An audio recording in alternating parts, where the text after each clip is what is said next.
이제 오늘부터 또 다시 원래대로 매일 성경 한 장 읽기. 성경은 1189장이므로 매일 한 장씩 그냥 꾸준히 읽으면 3년 3개월이 정확히 걸립니다. 오늘은 그 순서에 따라 에레미야 24장 말씀이 되겠습니다. 지난주에 우리가 못 봤던 말씀들은 주된 이야기들이 이스라엘의 왕들에 대한 예언, 그러니까 이스라엘의 목자들에 대한 그들의 정의롭지 못하고 공의롭지 못한 행태에 대해서 예언을 하고, 또 선지자들의 거짓 예언에 대한 성토를 하는 내용들이 나타나 있습니다. 그리고 질문하는 게 왜 우리가 이렇게 포로로 끌려가게 되었느냐라는 것을, 그 책임을 그 당시에 지도층에 돌리고 있다는 걸 알 수가 있습니다. 지도자라는 것은 쉽지 않은 일입니다. 그냥 단순하게 생각하면 나 혼자 그냥 잘하면 되는 거 아니냐라고 생각하는데도 사실은 혼자만 잘하면 되는 것이 아니라 많은 사람들에게 그 어떤 영향력이 미쳐지기 때문에 단순한, 그렇게 쉽게 자기 자신만을 중심으로 생각할 수 없는 그런 무거운 짐을 지고 있는 겁니다. 그래서 하나님의 뜻을 실행하는 데 있어서도 이스라엘의 왕들의 책임이 컸고, 또 그 당시 때 제사장들이나 또 선지자들의 책임이 컸습니다. 그러니까 어찌 됐든지 간에 일반 백성들이 우상을 섬기고 죄를 짓고 잘못 갔다 할지라도 결국에 그 모든 책임의 허물은 지도자에게 돌아가는 것으로 그렇게 볼 수 있습니다. 어찌 됐든지 간에 지도자의 잘못이나 허물, 또 부족함, 이런 것들로 인해서 그런 결과가 왔기 때문에 그렇습니다. 그래서 에레미야는 바로 그런 지도층들에 대한 회개, 그 지도층들에 대한 정신 차림, 또 바르게 함, 온전케 함을 하나님이 에레미야를 통해서 요구했다는 걸 알 수 있습니다. 오늘부터 이제 24, 25절 말씀은 이제 벌써 그 모든 왕들 중에 바벨론의 느부갓네살이 침략을 해서 이제 여호야김의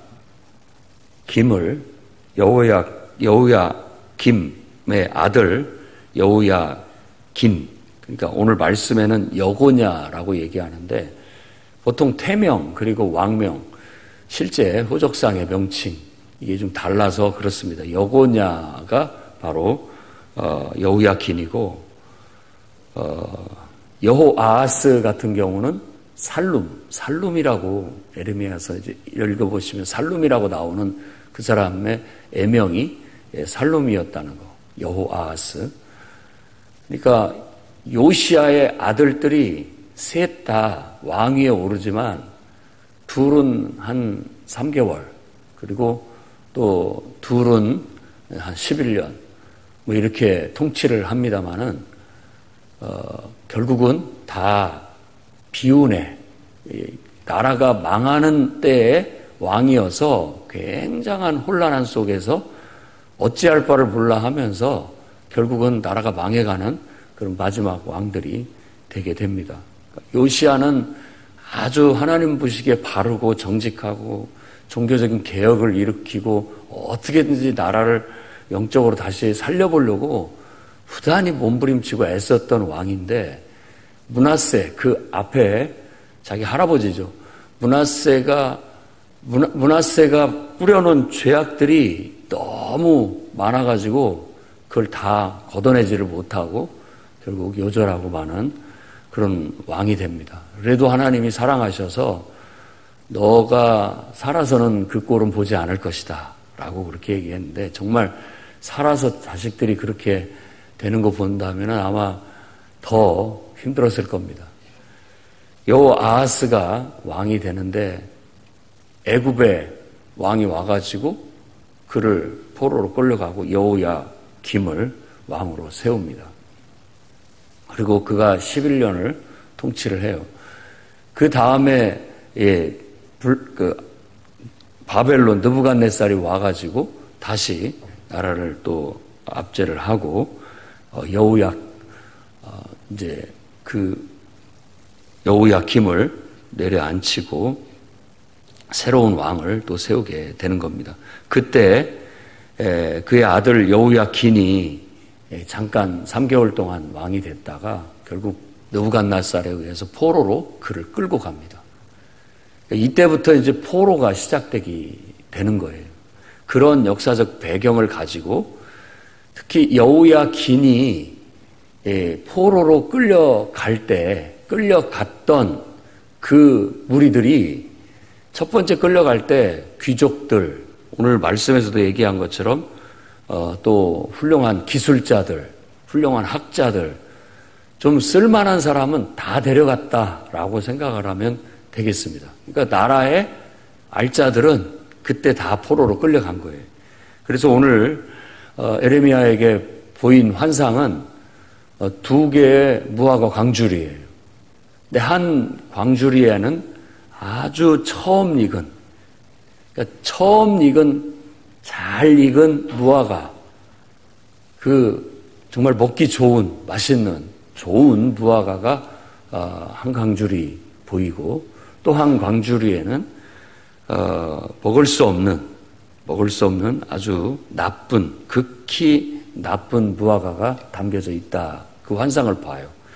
근데 이제 에레미야도 그렇고 스가랴도 그렇고 이 환상을 보고 이 환상에 대해서 하나님이 해석을 해주는 거예요.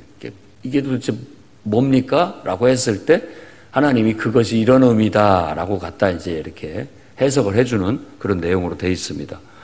여기서도 4절부터 7절까지 좋은 무화과에 대해서, 무화과 강주리에 대해서 해석을 하는데 이게 바로 갈대아 땅에 유다 포로로 끌려간 사람들이다 라고 그렇게 말합니다. 하나님께서는 그들과 함께 하셔서 그들을 다시 이 땅으로 돌아오게 할 것이고 그들을 통해서 다시 회복되게 해서 그들은 내 백성이 되고 그들에 대해 나는 그들의 하나님이 될 것이다. 그러니까 이스라엘의 정통성은 이제 포로로 끌려간 그 사람들에게다 두겠다라고 그렇게 얘기를 하고 있는 겁니다. 일단 8절에서 10절은 나쁜 무화과에 대해 설명을 하는데 이제 시드기야 왕 그리고 나 여호야킨을 데리고 가고 그 다음에 시드기야를 이제 꼭두각시 왕으로 세워서 11년간을 이 시드기야가 마지막으로 황제 역할을 합니다. 여호아하스, 여호야김, 시드기야 이 세 사람이 요시야의 아들이에요. 다 왕위에 올랐지만 이들의 그 하나님께 딱 중심을 두고 나라를 영적으로 바로 세우고 이끌어 가야 되는데 그게 아니라 신앙이 흔들리면서 자꾸 사람을 바벨론을 의지해야 된다. 아니면 또 애굽을 의지해야 된다. 이러지도 못하고 저러지도 못하고 우리 나라가 중국을 더 가까이 해야 되느냐, 미국을 더 가까이 해야 되느냐, 어느 쪽으로 해도 답이 안 나오는 그런 상황인 것이죠. 근데 그때 당시 이 선지자를 통해서 하나님이 주신 말씀은 하나님의 백성이니까 하나님을 믿는 믿음으로 똑바로 서라. 너 자신부터 강하고 바른 믿음으로 똑바로 서라. 사람 의지하려고 하지 말고. 그게 선지자들을 통해서 주신 메시지입니다.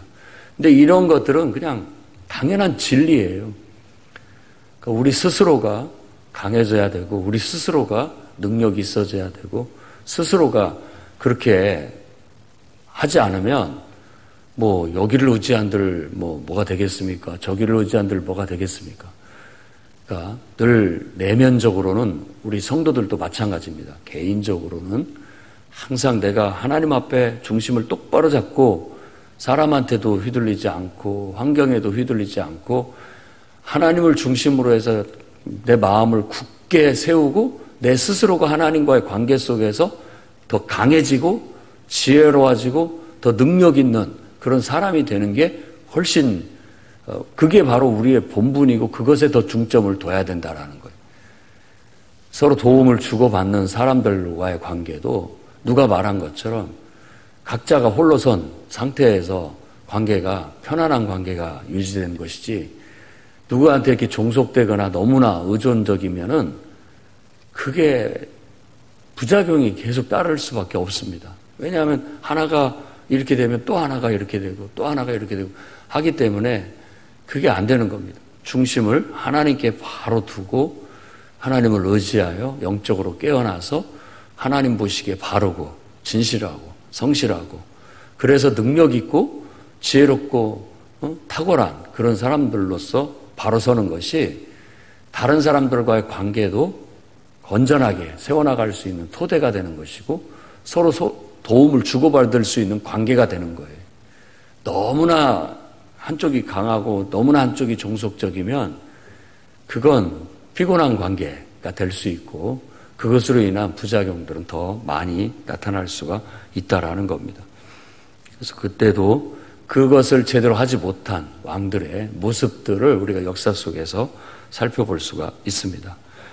결국 남은 시드기야 왕 그리고 남은 그 예루살렘의 사람들은 결국 이 시드기야와 함께 다시 바벨론에게 등을 지게 되고 정치적으로 결국 바벨론한테 미움을 받아가지고 바벨론이 들어와서 완전히 다 예루살렘을 파괴시켜버리게 되고 그들은 애굽을 의지해서 애굽으로 도망을 가게 되는 그런 상황에 있습니다. 그런데 이들에게 하나님은 정통성을 부여하지 않습니다. 신앙의 정통성이라든지 그 민족의 정체성은 저 갈대아 바벨론의 포로로 끌려간 사람들에게 두는 거예요. 나중에 에스라 느헤미야서에서도 그들이 이렇게 돌아왔을 때 이쪽 사람들하고 이렇게 갈등이 있어요. 약간의 갈등이 있는데 하나님은 바로 이 바벨론으로 끌려갔던 그 무리에게 정통성을 두어서 그 땅에 남은 사람들, 남은 유민들은 오늘 말씀으로 본다면 먹을 수 없는 부하가다, 나쁜 부하가다라고 그렇게 얘기를 하고 또 그들은 바벨론으로 끌려갔던 그들은 거기서 연단을 받고 이 땅을 정화시킨 후에 예레미야 말로 한다면 70년 동안 이 땅을 쉬게 한 후에 정화시킨 다음에 다시 그들을 정화시키고 연단시키고 거룩하게 해서 다시 그 사람들을 데려와서 새롭게 시작할 것이다 라는 그런 얘기를 하게 되는 겁니다. 우리는 오늘 말씀을 통해서 정말 여러분들이 항상 좋은 무화과 열매에 속하는 무리들이 되기를 바랍니다. 아무리 역사적으로도 봐도 교회는 세워졌다 흩어지고 세워졌다 흩어지고 그러면서 계속 반복적인 역사를 거쳐왔습니다.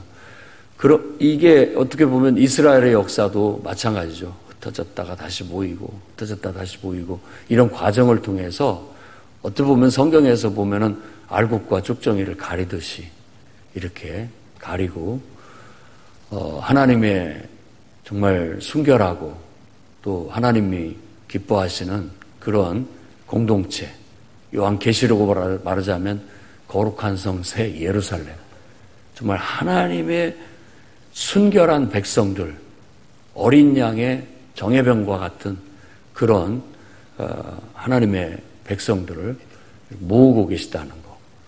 키질을 하고 또 그러면서 알곡과 쭉정이를 갈라내고 또 좋은 것과 나쁜 것을 갈라내서 결국은 추수 때에 알곡들을 다 모아드리게 될 것이다 라는 그런 말씀이 있습니다. 여러분들이 어디에 있든지 어떤 상황에 있든지 항상 중심을 하나님께 두세요. 하나님께 두고 하나님의 뜻을 따라서 움직이시고 하나님의 뜻대로 여러분들이 바로 서서 하나님 앞에 바르고 하나님 보시기에 온전하고 그래서 하나님 안에서 여러분들의 인격이 다듬어지고 하나님이 여러분 안에 있는 잠재 능력들을 깨워내서 더 지혜롭고 능력 있고 힘 있는 그런 영적인 하나님의 사람들이 된다면 어디서든지 여러분들은 하나님 앞에 쓰임받는 정말 좋은 무화과 열매처럼 알곡으로 하나님 앞에 쓰임을 받게 되고 또 영광을 얻게 될 줄로 믿습니다. 항상 그 길로 가시기를 주의 이름으로 축원합니다.